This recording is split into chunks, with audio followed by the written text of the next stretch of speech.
এইসব commission agent, এই যে বাসের হোটেলগুলা, এদের অচিরেই ব্যান করে দেওয়া হোক। কারণ এই যে 4 লেনের রাস্তা, দ্রুত গতিতে গাড়িগুলো চলতেছে, এইখানে রাস্তা ব্লক করে তারা হোটেলের বিজনেস চালাইতেছে। এটার সিস্টেম হইতেছে গিয়া বাসের হেল্পার ড্রাইভারদের, কন্ট্রাক্টরদের সাথে ওদের একটা লিঙ্ক আছে, মালিক সমিতির সাথে একটা লিঙ্ক আছে, হোটেল ব্যবসায়ীদের সাথে।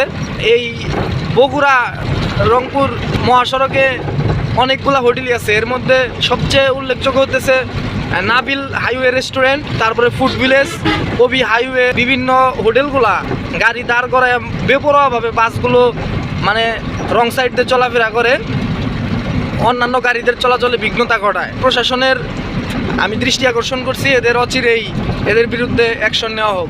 কারণ এদের কারণে অনেকে বিপদে পড়ে রাস্তাঘাটে। রাস্তা ব্লক করে মানে নিজেদের স্বার্থটা দেখে। যারা সাধারণ যাত্রী আছে তারা জিম্মি হোটেল ব্যবসায়ীদের কাছে। কারণ যদিও ভুল করে কেউ হোটেলে খায়, তাহলে মানে আকাশচুম্বী বিল করে তারা। খুব খারাপ একটা পরিস্থিতি। প্রশাসনের দৃষ্টি আকর্ষণ করছি, অচিরেই এদেরকে আইনের আওতায় আনা হোক।